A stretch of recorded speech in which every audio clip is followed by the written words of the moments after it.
வணக்கம் நண்பர்களே. நாம் அந்த பதிவில் என்ன பார்க்க போகிறோம் அப்படின்னா, தனியார் துறை ஓய்வு பெற்றவர்களுக்கு இபிஎஃப்ஓ ஓய்வூதியத்தை உயர்த்துகிறது. நீங்கள் தெரிந்து கொள்ள வேண்டிய முக்கிய விவரங்கள் அப்படிங்கிற தலைப்பு தான் நம்ம இந்த பதிவில் பார்க்க போகிறோம். நீங்கள் நம்ம சேனலுக்கு இப்போ தான் புதுசாக வரீங்கன்னா சேனலை சப்ஸ்கிரைப் பண்ணிக்கோங்க. கூடவே பெல் ஐக்கானையும் ப்ரெஸ் பண்ணுங்கள். இபிஎஃப்ஓ ஓய்வூதிய உயர்வு 2026 பற்றிய உரையாடல் இந்தியாவில் குறிப்பாக தனியார் துறையிலிருந்து ஓய்வு பெற்றவர்களிடையே வேகம் பெற்று வருகிறது. ஊழியர் ஓய்வூதிய திட்டம் அல்லது இபிஎஸ் ஓய்வுக்கு பிறகு தொழிலாளர்களுக்கு நீண்ட காலமாக ஒரு பாதுகாப்பு வலையாக இருந்து வருகிறது. ஆனால் அது பணவீக்கம், அதிகரித்து வரும் சுகாதார செலவுகள் அல்லது மாறி வரும் வாழ்க்கை செலவு ஆகியவற்றுடன் ஒத்துப்போகவில்லை என்று விமர்சகர்கள் வாதிடுகின்றனர். பல ஓய்வு பெற்றவர்கள், குறிப்பாக அடுக்கு 2 மற்றும் அடுக்கு 3 நகரங்களில் சாதாரண ஓய்வூதியங்கள் கூட அடிப்படை செலவுகளை மட்டுமே உள்ளடக்கும் வாழ்க்கையை சமாளிக்க சிரமப்படுகிறார்கள். 2026ஆம் ஆண்டிற்கான முன்மொழியப்பட்ட இபிஎஃப்ஓ மாற்றங்கள் ஓய்வூதிய பாதுகாப்பில் மிகவும் கட்டமைக்கப்பட்ட முன்னேற்றத்தை நோக்கிய சிறிய அதிகரிக்கும் சரிசெய்தல்களிலிருந்து ஒரு மாற்றத்தை குறிக்கின்றன. ஓய்வூதியதாரர்கள் எதிர்கொள்ளும் அதிகரித்து வரும் நிதி அழுத்தங்களை கருத்தில் கொண்டு இது மிகவும் முக்கியமானது. அதிகரித்து வரும் உணவு விலைகள், சுகாதார பராமரிப்பு செலவுகள் மற்றும் நகர்ப்புற வாழ்க்கை செலவுகள் ஆகியவை தற்போதுள்ள அமைப்பின் வரம்புகளை எடுத்துக்காட்டுகின்றன. ஓய்வுக்கு பிந்திய வருமானமாக இபிஎஸ்ஏ கிட்டத்தட்ட முழுமையாக நம்பியிருக்கும் பல ஓய்வு பெற்றவர்களுக்கு சிறிய மாற்றங்கள் கூட அவர்களின் அன்றாட வாழ்க்கையில் குறிப்பிடத்தக்க மாற்றத்தை ஏற்படுத்தும். இபிஎஃப்ஓ ஓய்வூதிய முறையில் ஏன் மாற்றம் தேவைப்பட்டது? தனியார் துறை ஊழியர்கள் ஓய்வு பெற்றவுடன் அவர்களுக்கு நிதி ஸ்திரத்தன்மையை வழங்குவதற்காக இபிஎஸ் உருவாக்கப்பட்டது. இந்த அமைப்பு அடிப்படை வருமான ஆதாரமாக செயல்பட்டாலும் பல ஆண்டுகளாக 1000 ரூபாயில் சிக்கி தவித்த குறைந்தபட்ச ஓய்வூதியம் இனி போதுமானதாக இல்லை. கோவிட்-19 தொற்றுகளுக்கு பிறகு ஓய்வு பெற்றவர்கள் எதிர்பாராத மருத்துவ செலவுகளை எதிர்கொண்ட போதும், அவசர நிலைகளை ஈடுகட்ட தங்கள் சேமிப்பில் முதலீடு செய்ய வேண்டியிருந்த போதும் இது குறிப்பாக தெளிவாக தெரிந்தது. பல ஆண்டுகளாக தொழிற்சங்கங்கள், ஓய்வூதியதாரர்கள் சங்கங்கள் மற்றும் தொழிலாளர் பொருளாதார வல்லுநர்கள் இபிஎஸ் சலுகைகள் இந்தியாவில் மக்கள் தொகை மற்றும் பொருளாதார மாற்றங்களுடன் பொருந்தவில்லை என்பதை எடுத்துரைத்துள்ளனர். அரசு ஊழியர்கள் பெரும்பாலும் பணவீக்கத்தால் சரி செய்யப்பட்ட ஓய்வூதியங்களை பெற்றாலும் தனியார் துறை ஓய்வு பெற்றவர்கள் பெரும்பாலும் பின்தங்கி இருக்கிறார்கள். 2026 ஓய்வூதிய திருத்தம் இந்த நீண்டகால இடைவெளியை ஒப்புக்கொள்வதாகவும் ஒரு அடையாள அதிகரிப்பை விட அர்த்தமுள்ள ஆதரவை வழங்குவதை நோக்கமாக கொண்டிருப்பதாகவும் தெரிகிறது. இபிஎஃப்ஓ ஓய்வூதிய உயர்வு 2026 என்ன தருகிறது? பொதுவில் விவாதிக்கப்பட்ட புதுப்பிப்புகளின்படி 2026ஆம் ஆண்டிற்கான இபிஎஃப்ஓ ஓய்வூதிய உயர்வு பங்களிப்பு வரலாறு மற்றும் ஓய்வூதிய வகையை பொறுத்து மாதாந்திர ஓய்வூதிய கொடுப்பனவுகளை 10 முதல் 15% வரை அதிகரிக்கும் என்று எதிர்பார்க்கப்படுகிறது. இதன் பொருள், குறைந்தபட்ச ஓய்வூதியமாக 1000 ரூபாய் பெற்று வந்த ஓய்வு பெற்றவர்கள் இப்போது மாதத்திற்கு சுமார் 1200 ரூபாயாக உயரக்கூடும். இந்த அதிகரிப்பு மிதமானதாக தோன்றினாலும் அன்றாட செலவுகளை நிர்வகிப்பது கடினமாக இருக்கும். சிறிய நகரங்கள் மற்றும் கிராமப்புறங்களில் உள்ள ஓய்வூதியதாரர்களுக்கு இது குறிப்பிடத்தக்கதாக இருக்கலாம். 2026 புதுப்பிப்பு விதவைகள் மற்றும் மாற்றுத்திறனாளி ஓய்வூதியதாரர்களுக்கு கூடுதல் நன்மைகளையும் கொண்டு வருகிறது. இந்த குழுக்களுக்கு அதிக ஊதிய அடுக்குகளை வழங்குகிறது. இந்த இலக்கு அணுகுமுறை ஓய்வூதிய வருமானத்தை அதிகம் நம்பியிருப்பவர்களுக்கு சமபங்கு மற்றும் ஆதரவின் மீதான கவனத்தை பிரதிபலிக்கிறது. நிதி மாற்றங்களுக்கு அப்பால் சீர்திருத்தம் நிர்வாக மேம்பாடுகளை வலியுறுத்துகிறது. இபிஎஃப்ஓ அதன் டிஜிட்டல் உள்கட்டமைப்பை வலுப்படுத்தியுள்ளது. ஓய்வூதியதாரர்கள் கட்டண நிலையை சரிபார்க்கவும், தங்கள் வங்கிக் கணக்குகளை புதுப்பிக்கவும், குறைகளை ஆன்லைனில் தாக்கல் செய்யவும் அனுமதிக்கிறது. இந்த மாற்றம் தாமதங்களையும் இடைத்தரகர்களை நம்பியிருப்பதையும் பெருமளவில் குறைக்கலாம். குறிப்பாக முன்னர் பிரச்சனைகளை தீர்க்க இபிஎஃப்ஓ அலுவலகங்களுக்கு நேரில் செல்ல வேண்டியிருந்த வயதான பயனாளிகளுக்கு யார் அதிக பலன் பெறுவார்கள்? 2026ஆம் ஆண்டுக்கான இபிஎஃப்ஓ ஓய்வூதிய உயர்வின் முதன்மை பயனாளிகள் குறைந்த அளவிலான மாற்று வருமான ஆதாரங்களை கொண்ட தனியார் துறை ஓய்வு பெற்றவர்களாக இருப்பார்கள். 2ஆம் நிலை மற்றும் 3ஆம் நிலை நகரங்களில் வசிப்பவர்களுக்கு மாதத்திற்கு கூடுதலாக 200 முதல் 300 ரூபாய் வரை கூற மருந்துகள், மின்சார கட்டணங்கள் அல்லது உள்ளூர் போக்குவரத்து செலவுகள் போன்ற அத்தியாவசிய செலவுகளை ஈடுகட்ட உதவும். விதவைகள் மேம்படுத்தப்பட்ட குடும்ப ஓய்வூதியத்தால் பயனடைவார்கள். இது நிதி சுதந்திரத்தை மேம்படுத்தலாம். போக்குவரத்து செலவுகள் போன்ற அத்தியாவசிய செலவுகளை ஈடுகட்ட உதவும் மற்றும் நீட்டிக்கப்பட்ட குடும்ப ஆதரவை சார்ந்திருப்பதை தவிர்க்கலாம். அதே நேரத்தில் இந்த அதிகரிப்பை யதார்த்தமாக பார்க்க வேண்டும் என்று நிபுணர்கள் எச்சரிக்கின்றனர். உயர்வு இருந்தபோதிலும் பெருநகர பகுதிகளில் வாழ்க்கை செலவுடன் ஒப்பிடும்போது இபிஎஸ் ஓய்வூதியங்கள் இன்னும் ஒப்பீட்டளவில் குறைவாகவே உள்ளன. பணவீக்கத்திற்கு வழக்கமான குறியீட்டு இல்லாமல் ஓய்வூதியங்களின் உண்மையான மதிப்பு காலப்போக்கில் தொடர்ந்து குறையக்கூடும். இருப்பினும் மில்லியன் கணக்கான ஓய்வு பெற்றவர்களுக்கு இது வரவேற்கத்தக்க முன்னேற்றம் மற்றும் அன்றாட நிதி அழுத்தங்களை குறைக்கக்கூடும். இபிஎஃப்ஓ ஓய்வூதிய உயர்வு மற்றும் இந்தியாவின் சமூக பாதுகாப்பு வழிகாட்டுதல். ஒட்டுமொத்தமாக பார்க்கும்போது 2026 ஓய்வூதிய திருத்தம் இந்தியாவின் சமூக பாதுகாப்பு கட்டமைப்பில் ஒரு பரந்த மாற்றத்தை பிரதிபலிப்பதாக தெரிகிறது. கடந்த சில ஆண்டுகளில் ஓய்வூதியம் மற்றும் மூத்த குடிமக்கள் நலன்களை வலுப்படுத்த அரசாங்கம் நடவடிக்கை எடுத்துள்ளது. இதில் சிறு சேமிப்பு திட்டங்களுக்கான மேம்பட்ட வட்டி விகிதங்கள் மற்றும் வயதானவர்களுக்கான பிற இலக்கு நடவடிக்கைகள் அடங்கும். இந்த முயற்சிகள் தற்காலிக ஒரு முறை நிவாரணத்திலிருந்து விலகி மேலும் நீடித்த ஆதரவை நோக்கி நகர்வதை குறிக்கின்றன. 2026 ஓய்வூதிய புதுப்பிப்பு இபிஎஸ் பங்களிப்புகளை பல வருட சேவை மற்றும் சம்பள வளர்ச்சியுடன் மிக நெருக்கமாக இணைப்பது பற்றிய விவாதங்களை தூண்டக்கூடும். முறையான சாலை வரைபடம் எதுவும் அறிவிக்கப்படவில்லை என்றாலும் தேசிய கொள்கை விவாதங்களில் தனியார் துறை ஓய்வூதிய பாதுகாப்பிற்கு அரசாங்கம் அதிக அளவில் முன்னுரிமை அளித்து வருவதை இது குறிக்கிறது. பொதுமக்களின் பதில் மற்றும் எதிர்பார்க்கப்படும் சவால்கள். முன்மொழியப்பட்ட இபிஎஃப்ஓ ஓய்வூதிய உயர்வுக்கான எதிர்வினைகள் பெரும்பாலும் நேர்மறையானவை, ஆனால் அளவிடப்பட்டுள்ளன. பல ஓய்வு பெற்றவர்கள் இந்த அதிகரிப்பை தொழிலாளர் தொகுப்பிற்கு தங்கள் பங்களிப்புகளுக்கான காலதாமத அங்கீகாரமாக கருதுகின்றனர். தொழிற்சங்கங்கள் இந்த அறிவிப்பை வரவேற்றுள்ளன, ஆனால் அதிக குறைந்தபட்ச ஓய்வூதியம் மற்றும் தானியங்கி பணவீக்க சரி செய்தல்களுக்கு தொடர்ந்து அழுத்தம் கொடுத்து வருகின்றன. வாழ்க்கை செலவு அதிகரித்து வருவதாலும் ஓய்வு பெற்றவர்கள் மீதான நிதி அழுத்தங்கள் அதிகரித்து வருவதாலும் 2026 ஓய்வூதிய திருத்தத்தின் நேரம் மிகவும் குறிப்பிடத்தக்கதாகும். பல சதாப்தங்களாக பணியில் ஈடுபட்ட பலருக்கு ஓய்வூதியம் ஓய்வுக்கு பிந்தைய வருமானத்தின் முக்கிய ஆதாரமாகும். சில நகரங்களில் கூட சுகாதார செலவுகள் அதிகரித்து நகர்ப்புற செலவுகள் அதிகரித்து வருவதால் ஒரு கட்டமைக்கப்பட்ட அதிகரிப்பு அன்றாட வாழ்க்கை தரத்தில் உறுதியான மாற்றத்தை ஏற்படுத்தும். கூடுதலாக டிஜிட்டல் அமைப்புகள் மற்றும் நிர்வாக நடைமுறைகளை மேம்படுத்துவது ஓய்வூதியதாரர்கள் தங்களுக்கு தகுதியான சலுகைகளை எளிதாக பெறுவதை உறுதி செய்கிறது. பலருக்கு இது இடைத்தரகர்களை நம்பியிருப்பது நீண்ட காத்திருப்பு நேரங்கள் மற்றும் காகித வேலை தடைகளை குறைக்கலாம். எனவே 2026 புதுப்பிப்பு ஒரு நிதி நடவடிக்கை மட்டுமல்ல, ஓய்வு பெற்றவர்களுக்கு ஒட்டுமொத்த அனுபவத்தை மேம்படுத்த நோக்கமாக கொண்ட செயல்பாட்டு முன்னேற்றமாகும். வரம்புகள் மற்றும் யதார்த்தமான எதிர்பார்ப்புகள். ஓய்வூதிய உயர்வு நிவாரணம் அளித்தாலும் ஓய்வூதிய பாதுகாப்பிற்கு இது முழுமையான தீர்வாகாது. முக்கிய பெருநகர பகுதிகளில் உண்மையான வாழ்க்கை செலவை ஈடு செய்ய இந்த அதிகரிப்பு இன்னும் போதுமானதாக இல்லை என்று ஆய்வாளர்கள் குறிப்பிடுகின்றனர். பணவீக்கம் மற்றும் மருத்துவ செலவுகள் ஓய்வு பெற்றவர்களின் வாங்கும் சக்தியை தொடர்ந்து பாதிக்கும். இந்த உயர்வு பரந்த சீர்திருத்தத்தை நோக்கிய ஒரு முக்கியமான முதல் படியாகும் என்று நிபுணர்கள் வலியுறுத்துகின்றனர். அர்த்தமுள்ள நீண்டகால முன்னேற்றத்திற்கு ஓய்வூதியங்களுக்கு வழக்கமான குறியீட்டு முறை, அதிக குறைந்தபட்ச ஊதியங்கள் மற்றும் தொழில்காலத்தில் பங்களிப்புகள் மற்றும் ஊதிய வளர்ச்சியுடன் நன்மைகளை நெருக்கமாக இணைக்கும் கொள்கைகள் தேவைப்படலாம். இருப்பினும் மில்லியன் கணக்கான தனியார் துறை ஓய்வு பெற்றவர்களுக்கு ஒரு சிறிய அதிகரிப்பு கூட வரவேற்கத்தக்க நிதி ஊக்கமாக இருக்கும். எதிர்காலத்தை பார்ப்பது. எதிர்கால கொள்கைகளுக்கு இது என்ன அர்த்தம்? 2026 இபிஎஃப்ஓ ஓய்வூதிய திருத்தம் வரும் ஆண்டுகளில் இன்னும் விரிவான சீர்திருத்தங்களுக்கு களம் அமைக்கக்கூடும். பங்களிப்புகள் மற்றும் சலுகைகளுக்கு இடையிலான பொருந்தாத தன்மை மற்றும் பணவீக்க பாதுகாப்பு இல்லாமை உள்ளிட்ட தனியார் துறை ஓய்வு பெற்றவர்கள் எதிர்கொள்ளும் சவால்கள் குறித்து கொள்கை வகுப்பாளர்கள் அதிக அளவில் அறிந்திருக்கிறார்கள். எதிர்கால விவாதங்களில் அதிக பங்களிப்பு உச்சவரம்புகள், வலுவான முதலாளி பங்கேற்பு மற்றும் வாழ்க்கை தரத்துடன் ஓய்வூதிய கொடுப்பனவுகளை சிறப்பாக இணைப்பது ஆகியவை அடங்கும். இந்த சீர்திருத்தங்கள் இன்னும் உறுதிப்படுத்தப்படவில்லை என்றாலும் 2026 புதுப்பிப்பு மிகவும் திட்டமிட்ட மற்றும் நிலையான ஓய்வூதிய கொள்கைகளை நோக்கிய மாற்றத்தை குறிக்கிறது.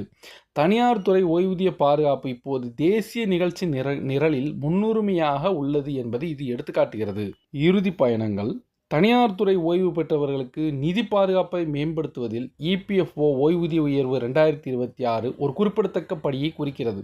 10 முதல் 15% வரை ஊதிய உயர்வு, விதவைகள் மற்றும் மாற்றுத்திறனாளி ஓய்வூதியதாரர்களுக்கு மேம்பட்ட சலுகைகள் மற்றும் சேவைகளுக்கான சிறந்த டிஜிட்டல் அணுகல் ஆகியவற்றுடன் இந்த புதுப்பிப்பு நிதி மற்றும் செயல்பாட்டு ஆதரவை வழங்கும் வகையில் வடிவமைக்கப்பட்டுள்ளது. இந்த அதிகரிப்பு முக்கிய நகரங்களில் வாழ்க்கை செலவுகள் சவால்களை முழுமையாக நிவர்த்தி செய்யாவிட்டாலும் இபிஎஸ்ஐ தங்கள் வாழ்வாதாரத்திற்காக நம்பியிருக்கும் மில்லியன் கணக்கான ஓய்வு பெற்றவர்களுக்கு அர்த்தமுள்ள முன்னேற்றத்தை குறிக்கிறது. உண்மையான தாக்கத்தை தீர்மானிப்பதில் செயல்படுத்துதல் மற்றும் நிர்வாகத்திறன் மிக முக்கியமானதாக இருக்கும். ஒட்டுமொத்தமாக சீர்திருத்தம் இந்தியாவில் ஓய்வூதிய பாதுகாப்பிற்காக மிகவும் கட்டமைக்கப்பட்ட, இலக்கு வைக்கப்பட்ட அணுகுமுறையை பிரதிபலிக்கிறது. இது தனியார் துறை நலனின் அரசாங்கத்தின் கவனத்தில் நேர்மறையான மாற்றத்தை குறிக்கிறது சொல்லுகின்றன. ஹரியானாவைச் சேர்ந்த முன்னாள் தொழிற்சாலை ஊழியரான ராம் கிஷனின் உதாரணத்தை எடுத்துக்கொள்ளுங்கள். அவர் 2012இல் ஓய்வு பெற்றார். பல ஆண்டுகளாக அவரது ஓய்வூதியம் அவரது நீரிழிவு மருந்துகளுக்கு மிக குறைவாகவே உதவியது. மாதத்திற்கு ரூபாய் 500 கூடுதலாக இருந்தால் சுகாதார பராமரிப்பில் குறைவான சமரசங்கள் இருக்கும் என்று அவர் கூறுகிறார். திருத்தப்பட்ட தொகை இன்னும் குறைவாக இருந்தாலும் ஓய்வூதிய வருமானத்திற்கும் குறைந்தபட்ச வாழ்வாதார தேவைகளுக்கும் இடையிலான இடைவெளியை குறைக்கிறது, குறிப்பாக சிறிய நகரங்களில் என்று நிபுணர்கள் குறிப்பிடுகின்றனர். அகவிலைப்படி இணைப்பு ஒரு கட்டமைப்பு மாற்றம். ஓய்வூதிய உயர்வை விட EPS 95 ஓய்வூதியங்களை அகவிலைப்படியுடன் இணைக்க முடிவு மிக முக்கியமானது. இது ஓய்வூதியதாரர்கள் பல ஆண்டுகளாக கோரி வரும் ஒரு கட்டமைப்பு சீர்திருத்தமாகும். அகவிலைப்படி இணைப்புடன் பணவீக்கத்துடன் தொடர்புடைய அகவிலைப்படி சீர்திருத்தங்கள் அறிவிக்கப்படும் போதெல்லாம் ஓய்வூதிய தொகைகள் சரி செய்யப்படும். இது அரசு ஊழியர்கள் மற்றும் ஓய்வூதியதாரர்களுக்கு பின்பற்றப்படும் முறையைப் போலவே இருக்கும். இது EPS 95இன் தன்மையை நிலையான ஓய்வூதியத்திலிருந்து வாழ்க்கை நன்மையாக மாற்றுகிறது என்று டெல்லியைச் சேர்ந்த தொழிலாளர் கொள்கை ஆராய்ச்சியாளர் டாக்டர் மீரா நாயர் கூறுகிறார். சுகாதார பணவீக்கம் பெரும்பாலும் பொதுவான விலை உயர்வுகளை விட அதிகமாக இருக்கும் ஒரு நாட்டில் பணவீக்க பாதுகாப்பு அவசியம் என்று அவர் சுட்டிக்காட்டுகிறார். செயல்படுத்துதல் விவரங்கள் உன்னிப்பாக கவனிக்கப்படும். அதே வேளையில் தானியங்கி சரி செய்தல் கொள்கை ஒரு குறிப்பிடத்தக்க கொள்கை பரிணாமத்தை குறிக்கிறது. குடும்ப ஓய்வூதியம் மற்றும் சமூக பாதுகாப்பு பரிசீலனைகள். 2026 புதுப்பிப்பு குடும்ப ஓய்வூதிய ஏற்பாடுகளையும் வலுப்படுத்துகிறது. நீண்ட காலமாக புறக்கணிக்கப்பட்ட ஒரு பாதிப்பை நிவர்த்தி செய்கிறது. முந்தைய விதிகளின் கீழ் ஓய்வூதியம் பெறுபவரின் மரணத்திற்கு பிறகு, குறிப்பாக மருத்துவ பில்கள் அல்லது கடன்கள் சம்பந்தப்பட்டிருக்கும் போது உயிருடன் இருக்கும் வாழ்க்கை துணைவர்கள் பெரும்பாலும் சிரமப்பட்டனர். மேம்படுத்தப்பட்ட குடும்ப ஓய்வூதிய ஆதரவு வாழ்க்கை துணைவர்கள் மற்றும் சார்ந்திருக்கும் குழந்தைகளுக்கு மிகவும் நம்பகமான வருமான வழியை வழங்குவதை நோக்கமாக கொண்டுள்ளது. இந்த நடவடிக்கை ஓய்வூதியங்களை தனிப்பட்ட சலுகைகளாக காட்டிலும் வீட்டு பாதுகாப்புக்கு கருதுவதை பற்றிய பரந்த புரிதலை பிரதிபலிக்கிறது. சமூக கொள்கை ஆய்வாளர்கள் வலுவான குடும்ப ஓய்வூதிய விதிமுறைகள் வயதான விதவைகள் வறுமையில் வாழும் அபாயத்தை குறைக்கின்றன என்று வாதிடுகின்றனர். சரியான நீதி தாக்கம் ஒவ்வொருவருக்கும் மாறுபடும் என்றாலும் இந்த மாற்றம் EPS 95 கட்டமைப்பிற்கு ஒரு முக்கியமான சமூக பாதுகாப்பு வலையை சேர்க்கிறது. டிஜிட்டல் புஷ் மற்றும் விரைவான குறைதீர்த்தல். பண சலுகைகளுக்கு அப்பால் EPS 95 ஓய்வூதிய புதுப்பிப்பு 2026 சேவை வளங்களுக்கு வலுவான முக்கியத்துவம் அளிக்கிறது. EPFO அதன் டிஜிட்டல் சலுகைகளை விரிவுபடுத்தியுள்ளது. ஓய்வூதியதாரர்கள் கட்டண நிலையை சரிபார்க்கவும், ஓய்வூதிய சீட்டுகளை பதிவிறக்கவும், தனிப்பட்ட விவரங்களை ஆன்லைனில் புதுப்பிக்கவும் அனுமதிக்கிறது. முன்னர் EPFO அலுவலகங்களுக்கு மீண்டும் மீண்டும் வருகை தர வேண்டிய வயதான பயனாளிகளுக்கு இந்த மாற்றம் குறிப்பிடத்தக்கது. மேம்படுத்தப்பட்ட குறைதீர்க்கும் முறை மற்றொரு குறிப்பிடத்தக்க மாற்றமாகும். ஓய்வூதியதாரர்கள் இப்போது ஆன்லைனில் புகார்களை பதிவு செய்யலாம் மற்றும் நிகழ்நேரத்தில் முன்னேற்றத்தை கண்காணிக்கலாம். EPFO அதிகாரிகளின் கூற்றுப்படி பதிலளிப்பு நேரங்களை குறைப்பதும் நீண்டகால தாமதங்களை நீக்குவதும் இதன் நோக்கமாகும். டிஜிட்டல் கல்வியறிவு சிலருக்கு ஒரு சவாலாக இருந்தாலும் ஒட்டுமொத்த திசையானது மிகவும் வெளிப்படையான மற்றும் பொறுப்புணர்வுள்ள ஓய்வூதிய நிர்வாகத்தை பரிந்துரைக்கிறது. தற்போதைய தொழிலாளர்களுக்கும் எதிர்காலத்திற்கும் இது என்ன அர்த்தம்? சீர்திருத்தங்கள் ஏற்கனவே உள்ள ஓய்வூதியதாரர்களுக்கு மட்டுமல்ல, EPS 95இல் பங்களிக்கும் தற்போதைய ஊழியர்கள் இறுதியில் மிகவும் வலுவான ஓய்வூதிய கட்டமைப்பின் கீழ் ஓய்வு பெறுவார்கள். பணவீக்கத்துடன் தொடர்புடைய சலுகைகள் மற்றும் அதிக ஓய்வூதிய தளம் ஓய்வூதிய திட்டத்தை மேம்படுத்துகிறது மற்றும் நிச்சயமற்ற தன்மையை குறைக்கிறது. இது தொழிலாளர்களை EPSஐ ஒரு குறியீட்டு நன்மையாக கருதுவதற்கு பதிலாக ஓய்வூதிய வருமானத்தின் அர்த்தமுள்ள தூணாக கருத ஊக்குவிக்கக்கூடும் என்று நிதி ஆலோசகர்கள் குறிப்பிடுகின்றனர். எதிர்காலத்தை பார்க்கும்போது 2026 புதுப்பிப்பு இறுதி வார்த்தையாக இருக்காது என்று நிபுணர்கள் நம்புகின்றனர். ஓய்வூதியதாரர் குழுக்கள் மேலும் அதிகரிப்புகளையும் தெளிவான செயல்படுத்துதல் காலக்கெடுவையும் தொடர்ந்து கோருகின்றன. இந்தியாவின் பணியாளர்களின் வயதான தன்மை மற்றும் சமூக பாதுகாப்பு விவாதங்கள் முக்கியத்துவம் பெறுவதால் EPS 95 தொடர்ந்து ஆய்வுக்கு உட்படுத்தப்படும். எதிர்கால மாற்றங்கள் போதுமான நன்மை, நிலைத்தன்மை மற்றும் உலகளாவிய பாதுகாப்பு ஆகியவற்றில் கவனம் செலுத்த வேண்டும் என்று பலர் வாதிடுகின்றனர். மறுப்பு: இந்த கட்டுரை பொதுவில் கிடைக்கும் தகவல்கள், ஊடக அறிக்கைகள் மற்றும் EPS 95 ஓய்வூதிய புதுப்பிப்பு 2026 பொதுவான விளக்கங்களை அடிப்படையாக கொண்டது. ஓய்வூதிய விதிகள், சலுகை தொகைகள் மற்றும் செயல்படுத்துதல் காலக்கெடு ஆகியவை இந்திய அரசு அல்லது ஊழியர் வருங்கால வைப்பு நிதி அமைப்பால் வெளியிடப்பட்ட அதிகாரப்பூர்வ அறிவிப்புகளுக்கு உட்பட்டவை. நிதி அல்லது ஓய்வூதியம் தொடர்பான முடிவுகளை எடுப்பதற்கு முன் அங்கீகரிக்கப்பட்ட EPFO தகவல் தொடர்புகள் மூலம் விவரங்களை சரிபார்க்க அல்லது தகுதி வாய்ந்த நிபுணர்களை அணுகுமாறு வாசகர்களுக்கு அறிவுறுத்தப்படுகிறது. ஸோ இந்த வீடியோவுக்கு ஒரு லைக் பண்ணுங்கள், ஷேர் பண்ணுங்கள். மறுபடியும் இது மாதிரி ஒரு வீடியோவில் நாம் சந்திப்போம். நன்றி, வணக்கம். மத்திய பட்ஜெட் 2026 குறைந்தபட்ச ஓய்வூதிய உயர்வு எதிர்பார்க்கப்படுவதால் EPFO ஓய்வூதியதாரர்களுக்கு பெரிய நிவாரணம் கிடைக்க வாய்ப்புள்ளது. பிப்ரவரி 1ஆம் தேதி மத்திய பட்ஜெட்டுக்காக நாடு முழுவதும் காத்திருக்கும் வேளையில் மத்திய அரசு குறைந்தபட்ச EPFO ஓய்வூதியத்தை உயர்த்தக்கூடும் என்று தகவல்கள் தெரிவிக்கின்றன. 11 வருட தேக்க நிலை, அதிகரித்து வரும் பணவீக்கம், தொழிற்சங்க கோரிக்கைகள் மற்றும் உச்சநீதிமன்றத்தில் நிலுவையில் உள்ள வழக்குக்கு பிறகு இந்த நடவடிக்கை எடுக்கப்பட்டுள்ளது. பிப்ரவரி 1ஆம் தேதி மத்திய அரசு நாடாளுமன்றத்தில் தாக்கல் செய்யவிருக்கும் மத்திய பட்ஜெட்டை முழு நாடும் உன்னிப்பாக கவனித்து வருகிறது.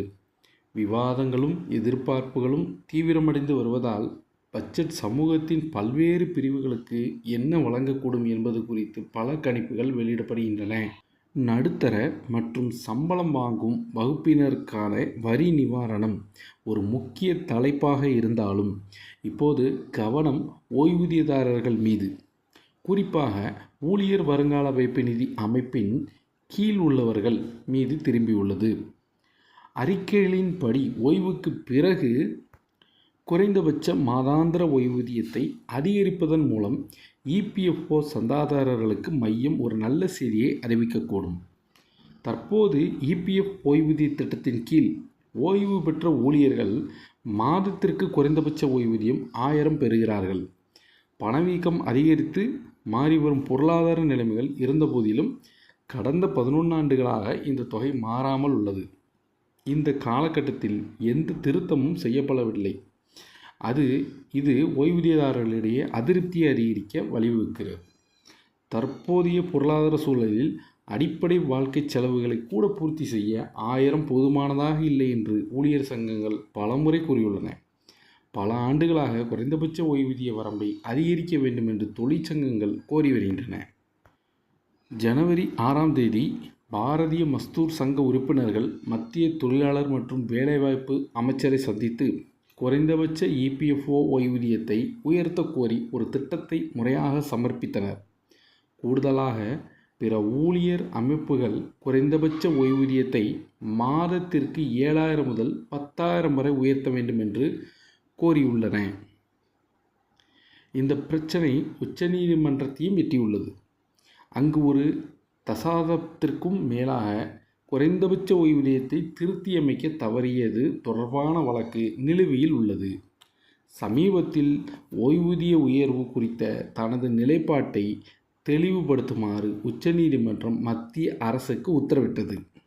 இந்த பின்னணியில் சட்டப்பூர்வ ஆய்வு மற்றும் ஊழியர் சங்கங்களின் நீண்டகால கோரிக்கைகள் இரண்டையும் நிவர்த்தி செய்யும் வகையில் வரவிருக்கும் மத்திய பட்ஜெட்டில் EPFO ஓய்வூதிய உயர்வை குறித்த தனது முடிவை அரசாங்கம் அறிவிக்கக்கூடும் என்ற வலுவான ஊகம் உள்ளது. ஸோ இப்போ ஸ்க்ரீனில் பார்த்தீங்கன்னா நம்ம EPS 95 pension year wise chart, அதாவது எக்ஸல் சார்ட்டு தான் இப்போது ஸ்க்ரீனில் பார்த்துக்கிட்டு இருக்கிறோம். ஸோ இதில் பார்த்தோம்னா 1995 பென்ஷன் அப்படிங்கிறது ஸ்டார்ட் ஆகிருக்கு. சரிங்களா? ஸோ 2014 1000 மினிமம் பென்ஷன் கொடுத்துட்ருக்காங்க. ஸோ 2015 1000 தான், 2016 1000, 20 1000, 23 1000.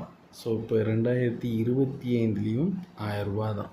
ஸோ இப்போ வரைக்கும் அந்த மினிமம் பென்ஷனுங்கிறது அதிகரிக்கப்படலை. ஸோ கிராஃபில் என்ன சொல்லியிருக்கு அப்படின்னா 1995 EPS 95 தொடக்கம், 2014 குறைந்தபட்ச பென்ஷன் 1000. ஸோ 2015 2025 வரைக்கும் 1000 தான். ஸோ இது வரைக்கும் அதிகாரப்பூர்வ உயர்வு இல்லை. ஸோ இப்போ என்ன சொல்கிறாங்கன்னா பென்ஷனை 7500 மினிமம் பென்ஷன் கொடுக்கணும் அப்படின்னு சொல்லி எல்லோரும் போராடிக்கிட்டு இருக்காங்க. பட் ஆனால் இப்போ வரைக்கும் பென்ஷன் கூட்டுதாங்க அப்படிங்கிற மாதிரி எந்த தகவலும் இல்லைங்கிறது தான் உண்மை. ஸோ இந்த நிலைமை கண்டிப்பாக மாறணும், பென்ஷன் கூடணும், எல்லோரும் சந்தோஷமாக இருக்கணுங்கிறது தான் எல்லாரோட எண்ணமும்.